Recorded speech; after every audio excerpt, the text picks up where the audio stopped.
तिवारी की police encounter में मौत का ये मामला तूल पकड़ता जा रहा है। घटना के करीब 18 दिन बाद भरत की मां और बहन ने प्रेस कॉन्फ्रेंस के जरिए अपनी मांगों को सरकार के सामने रखा। दोनों ने ये कहा है कि अगर 8 जुलाई तक इन मांगों पर विचार नहीं किया जाता है और मांग नहीं मानी जाती है तो 9 जुलाई से वो लोग आमरण अनशन करने के लिए मजबूर होंगे। भरत तिवारी की मां आशा देवी ने यह बताया कि लगातार उनके परिवार के ऊपर खतरा बना हुआ है। रात के 11 बजे बिना नंबर प्लेट की गाड़ी उनके घर के पास आ रही है। इससे उनका परिवार डरा हुआ है, सहमा हुआ है। भरत की बहन ने आरोपी अधिकारी और जवानों की गिरफ्तारी होने तक मां के आमरण अनशन पर रहने की बात कही है। परिवार की सुरक्षा के साथ पूरे गांव के निर्दोष लोगों पर दर्ज केस को वापस लेने की भी मांग है। इस बीच भरत को न्याय दिलाने को लेकर अब लगातार मांग दिल्ली तक उठने लग गई है। परिवार के लोग 12 जुलाई को दिल्ली जा रहे हैं। इसके अलावा 17 जुलाई को जंतर मंतर पर हस्ताक्षर अभियान चलाकर प्रधानमंत्री और राष्ट्रपति को ज्ञापन सौंपने की भी तैयारी है। तारीखे भूख हड़ताल पर ना इन लोग की गिरफ्तारी हुई तो 9 तारीख के अनशन पर बैठल जाई। भूख हड़ताल पर रहे के बाद रात में आवत बिना 11 बजे बिना प्लेट के गाड़ी आवतिया जातिया निगरानी करती है। रात को अगर रात को हम जब घर के लोग बाहर जा रहे हैं तो भाग जा रहे हैं गाड़ी लेकर। चेहरा दिखता है कौन लोग हैं? नहीं, वो दिखने से पहले वो निकल जा रहे हैं बाहर। पहचान में लोग नहीं आ रहे हैं। क्या लगता है कौन होंगे वो? कुछ खराब मकसद से तो आ रहे हैं। जरूर कोई बात होगी तभी तो आ रहे हैं। अगर वो अच्छे इंसान होते तब तो वो रुकते ना, बात करते। वो देख के घर के आदमी से भाग क्यों जा रहे हैं? यही बात है। अब यहाँ से लोग भी जाएंगे दिल्ली में, घर के लोग 17 को भी जाएंगे और 12 तारीख को भी जाएंगे। जी दोनों परिवार जाएंगे सर। और देखिए मुजफ्फरपुर से इस वक्त एक बड़ी खबर है। बीजेपी नेता की गाड़ी से भीषण सड़क हादसा हुआ है। इस हादसे में स्कूटी सवार 2 लड़कियों की दर्दनाक मौत हो गई है।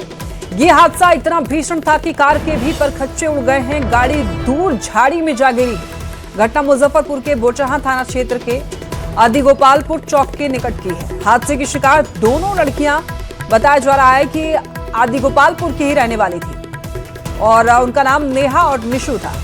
कार में कौन कौन सवार था इस बारे में अभी तक कोई जानकारी नहीं मिल पाई है ठीक तरीके से। नेहा और निशु दोनों एक ग्रामीण समूह में काम करती थी। इस दौरान तेज रफ्तार से आ रही कार ने दोनों को टक्कर मारी। आनन फानन में दोनों को एसकेएमसीएच ले जाया गया, जहां उन्हें मृत घोषित कर दिया गया। फिलहाल क्रेन की मदद से गाड़ी को झाड़ी से निकाला गया है।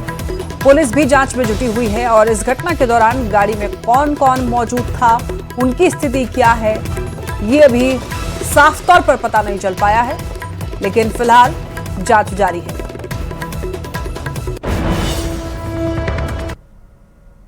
घरे से आ रहा था, बैंक के ऐसे मीटिंग में ऐसे पैसा उछलने के लिए ऐसे आ रहा था। उनने से ऐसे फॉर्च्यूनर वाला आया, स्कूटी साइड में था और वो ऐसे उड़ाते चला गया।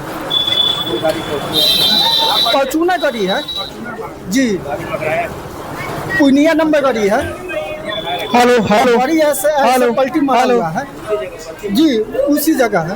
प्रशासन से ऐसे जो चीज़ है उसका है दोनों आदमी का मुआवजा से ऐसे दे देवे, बस हो गया। और क्या चीज़ चाहिए? पटना के फुलवारी शरीफ थाना क्षेत्र की रहने वाली एक महिला ने 2 युवकों के खिलाफ ब्लैकमेल, मारपीट, अश्लील वीडियो बनाने और रुपए की उगाही करने का गंभीर आरोप लगाया है। थाने को लिखित शिकायत दी गई है, कार्रवाई की मांग की गई है। महिला का आरोप यह है कि उसके बेटे के विद्यालय के 2 सहपाठी बहला फुसला करके रेलवे ट्रैक के पास ले गए। वहां दोनों ने उसके साथ मारपीट की, जबरन कपड़े उतरवाकर अश्लील वीडियो बनवाया और उसे ब्लैकमेल करने लगे। पीड़िता का कहना यह है कि आरोपियों ने मानसिक, शारीरिक और आर्थिक रूप से प्रताड़ित करते हुए उससे सामान भी छीन लिए हैं। और इस पूरे मामले में फुलवारी शरीफ डीएसपी ने बताया है कि 2 आरोपियों को गिरफ्तार करते हुए न्यायिक हिरासत में भेजा गया है। जांच भी चल रही है। 147/26 कांड दर्ज किया गया है और दोनों अभियुक्तों को गिरफ्तार किया गया है और उनके पास से मोबाइल फ़ोन भी बरामद किया गया है जिसमें वो रिकॉर्डिंग किए हैं। दोनों को न्यायिक हिरासत में भेजा गया है। बेतिया में नरकटियागंज के मजरिया गांव में पिकअप से ठूंस करके ले जा रहे 14 मवेशियों का लोगों ने रेस्क्यू करते हुए पुलिस के हवाले किया है। इस दौरान तस्कर वहां से फरार हो गए हैं। ग्रामीणों का कहना यह था कि पशु तस्कर गांव-गांव में घूमकर मवेशियों की चोरी करके कहीं ले जा करके बेच देते हैं। शुक्रवार की रात में एक छोटे पिकअप पर मवेशियों को अमानवीय तरीके से ले जाया जा रहा था। पिकअप को जब ग्रामीणों ने रुकने का इशारा किया तो तस्कर गाड़ी छोड़ करके अंधेरे का फायदा उठा करके भाग गए हैं। दम घुटने और लंबे समय तक खड़े रहने के कारण सभी मवेशियों की हालत भी बेहद खराब हो गई थी। कई पशु इतने कमजोर हो चुके थे कि वाहन से उतारने के बाद अपने पैरों पर वो खड़े भी नहीं हो पा रहे थे और पुलिस पूरे मामले की गहन जांच में अब जुटी है।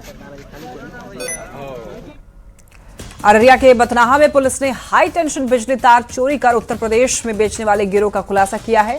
फारबिसगंज एसडीपीओ ने यह बताया कि ट्रक ड्राइवर समेत कुल 6 लोगों को गिरफ्तार किया गया और लाखों रुपए मूल्य का बिजली तार भी बरामद किया गया है।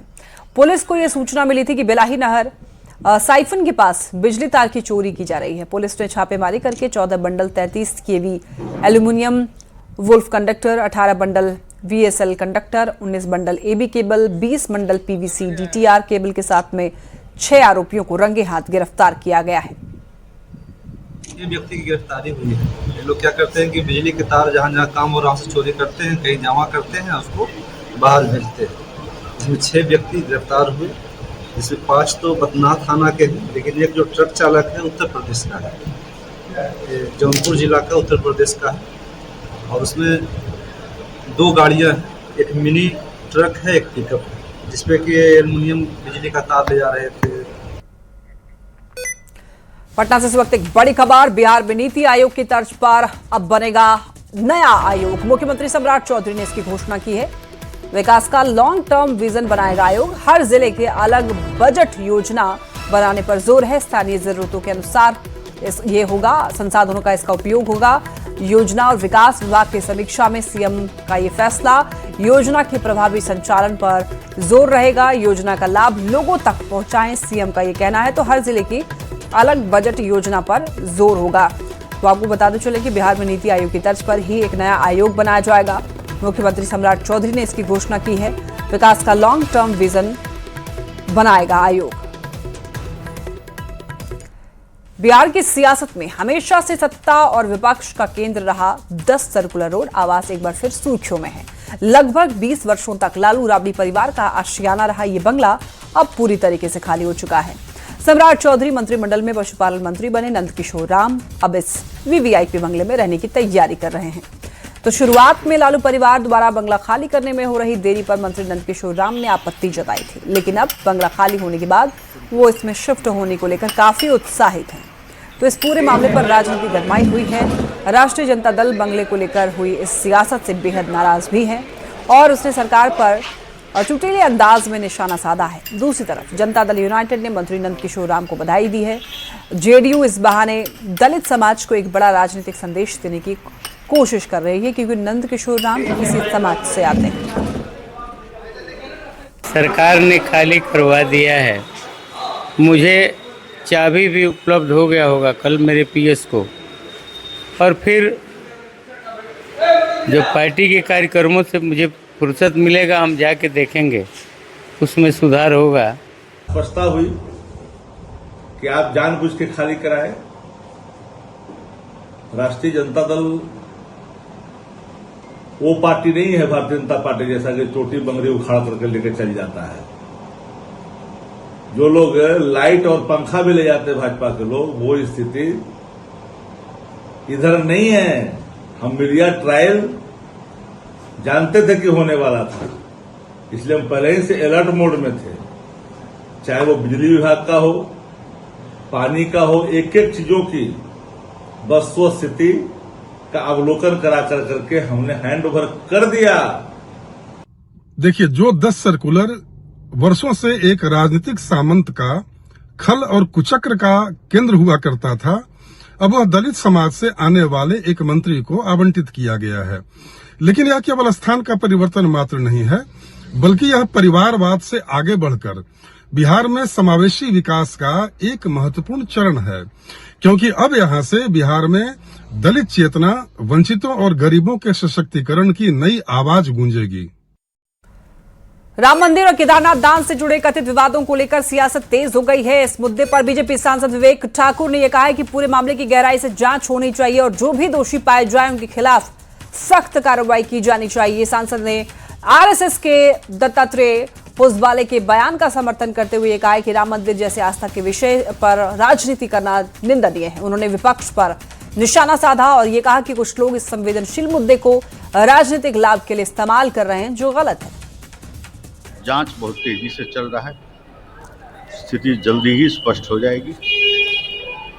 अब ये इसका लुत्फ उठाना राजनीति के माध्यम से ये करना उचित बात नहीं है, क्योंकि ये आदमी के श्रद्धा से जुड़ा हुआ चीज़ है। जो भी हुआ निंदनीय है और इसकी गहराई से जांच चल रही है, स्थितियां जल्दी ही स्पष्ट हो जाएंगी। दरभंगा में 36 महीने की ट्रेनिंग पूरी करने के बाद यहां पर 952 महिला सिपाहियों की पासिंग आउट परेड हुई। बिहार पुलिस प्रशिक्षण केंद्र, बिहार विशेष सशस्त्र पुलिस में इसका आयोजन किया गया। समारोह में प्रशासन और पुलिस विभाग के कई वरिष्ठ अधिकारी मौजूद रहे। भागलपुर, सीतामढ़ी, वैशाली, गोपालगंज सहित 5 जिलों से आई महिला प्रशिक्षु सिपाहियों ने सफलतापूर्वक प्रशिक्षण पूरा किया। ट्रेनिंग के दौरान शारीरिक दक्षता, हथियार संचालन, ड्रिल, योग, कंप्यूटर प्रशिक्षण, सोशल मीडिया हैंडलिंग, कानून की जानकारी सहित पुलिस सेवा से जुड़े सभी आवश्यक विषयों की जानकारी दी गई।